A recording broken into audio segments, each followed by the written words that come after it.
जब से विराट कोहली ने ये जो बॉम्बशेल जो गिराया था हम पे शनिवार को, मैंने सुना आप सब रेस्ट कर रहे थे, आराम कर रहे थे कि कुछ शाम की कुछ थोड़ी बहुत झपकियां ले ली जाएं, तभी ये एक ट्वीट आता है कि विराट अपनी टेस्ट कप्तानी छोड़ देते हैं।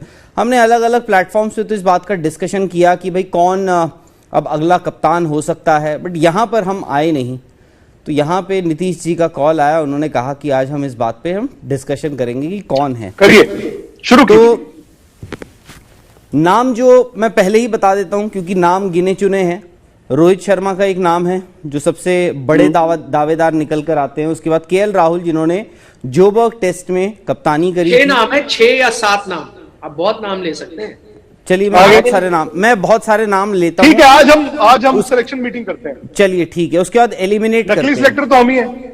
सही बात है, 3 मेंबर। और देखिए लोधा कमीशन के अकॉर्डिंग 3 सिलेक्टर्स होने चाहिए। कौन लोधा कौन? लोधा कमेटी कौन सी? एक लोधा कमेटी आई, खच्चे उड़ चुके हैं, बूंदियां उड़ चुकी हैं शायद लोधा कमीशन। देखिए, और अगर मैं गलत ना, हो सकता मैं गलत हूं, बट आपको याद होगा लोधा कमेटी आई, उसके बाद एक कमेटी ऑफ एडमिनिस्ट्रेटर्स भी आए।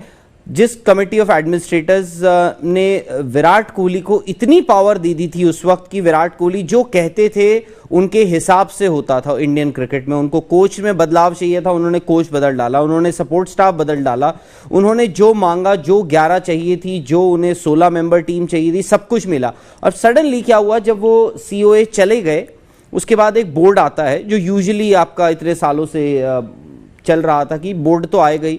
उसके बाद विराट की थोड़ी सी पावर्स जो हैं वो धीरे धीरे कम होने लग गई। वो भी एक रीजन था कि भाई आज जो हम जिस दौर पे पहुंच चुके हैं, जिन हालातों में पहुंच चुके हैं कि विराट ने कहा कि भाई नहीं, पहले मैं T20 कप्तानी छोड़ी उन्होंने, उसके बाद ODI जब कप्तानी से उनको हटाया गया, थोड़े खफा थे, थोड़े क्या काफ़ी खफा थे।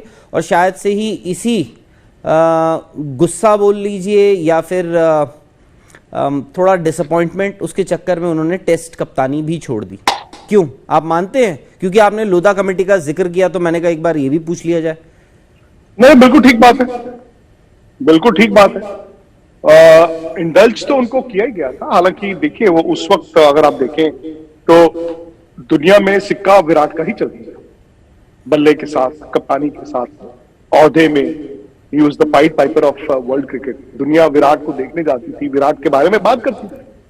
लेकिन वो बात होती है, सब दिन होत ना एक समान। वो डॉन ब्रैडमैन को छोड़ दो आप, बाकी सब ने वो दिन देखे हैं, कभी अच्छे कभी बुरे। जो ज्यादा बड़े खिलाड़ी हैं उन्होंने बुरे दिन कम देखे। विराट ने एक सीरीज में वहां देखा और ये 1.5-2 साल से उन्होंने एक ऐसा लीड पैच। आई थिंक जब आपके बैट से रन नहीं बनते, आपकी थोड़ी सी बार्गेनिंग पावर कम हो जाती है। फिर उसके बाद क्या होता है, और ये बड़ा नेचुरल है, एक ही उम्र के सब होते हैं, किसी में एस्पिरेशंस बढ़ जाती हैं, कम हो जाती हैं, और ये खींचतान चलती है। ऑस्ट्रेलिया में आप जीत के आए, उसके बाद आप इंग्लैंड में भी जीते, लेकिन इंग्लैंड में ऐसा क्या हुआ कि मतलब पिछले दरवाजे से बातें होनी शुरू हो गई। और मुझे लगता है कि जो मैनचेस्टर टेस्ट मैच इंडिया ने नहीं खेला, वो वहां से शायद थोड़ा सा नजला गिरना शुरू हुआ। फिर वो उन्होंने T20 की कप्तानी छोड़ी, वहां तक ठीक था। वर्ल्ड कप बहुत बुरा इंडिया हारा। मुझे लगता है कि विराट टैक्टिकली एक बड़ी गलती कर गया, जो उन्होंने वो 15 दिसंबर को प्रेस कॉन्फ्रेंस में बोल दिया कि मुझे किसी ने रोका नहीं T20 कप्तानी छोड़ने के लिए। उनके अंदर वो गुस्सा था, हर्ट उनकी वाजिब भी थी, भाई मुझे कैसे आपने वनडे का कप्तान हटा दिया। उनका गुस्सा वाजिब था। शायद वो उस दिन he was biting more than what he could chew। क्योंकि देखिए, अब लोग कह रहे हैं सच कौन बोल रहा है, सच कौन बोल रहा है, सच कौन बोल रहा है। अब सौरव ने बोला कि हमने कहा, विराट ने आके बोल दिया कि जी मुझे तो किसी ने कहा नहीं। तो 16 दिन 31 दिसंबर तक तो सौरव गांगुली झूठे थे।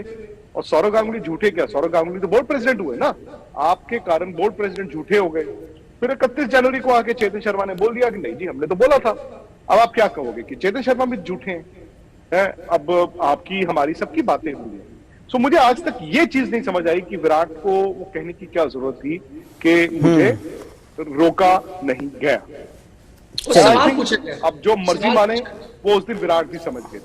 आई थिंक जिस दिन इन्होंने चेतन शर्मा को प्रेस कॉन्फ्रेंस में आके दिखा दिया, विराट को ये अंदाजा हो गया था कि भाई अब मैं जो है थोड़ा सा मुझे I have to be a little more careful, मेरी अब वो बार्गेनिंग पावर नहीं रही। I think till that point शायद सिर्फ उनकी सौरव गांगुली से अनबन थी।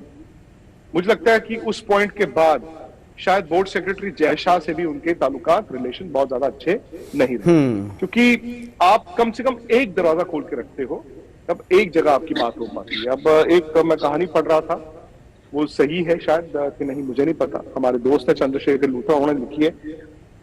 उन्होंने कहा कि जय शाह से भी उनकी बात नहीं हो पा रही। उन्होंने रोहन जेटली को फोन किया, Rohan Jaitley made him connect to Jay Shah. अब अगर हालात इस तरह के आगे तो आप अंदाजा लगाइए। तो मुझे यही आज तक समझ नहीं आया कि विराट ने वो जो 15 दिसंबर को जो प्रेस कॉन्फ्रेंस की थी वो क्यों की, मतलब उसमें वो जो उन्होंने बात बोली थी वो क्यों बोली थी। मुझे आज तक वो बात समझ नहीं आई।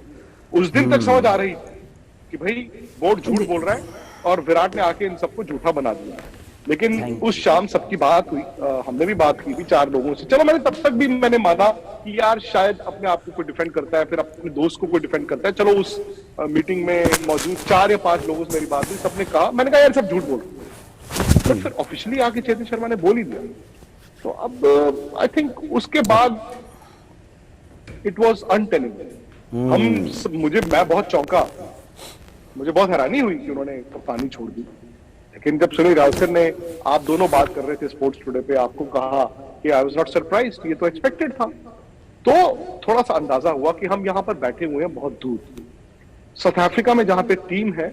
अब सुनील गावस्कर साहब तो नहीं बताएंगे हमें कि किनसे क्या बात हो रही है, बट आई एम श्योर जब आप एक कमेंटेटर के तौर पर वहां पे होते हैं तो आपकी कई लोगों से बात होती रहती है, आपको वो वाइब मिलती है, आप जो अपनी आंखों से देखते हैं, आप कानों से सुनते हैं, इसका मतलब है ये बात चल रही होगी, तभी उन्होंने ये बोला।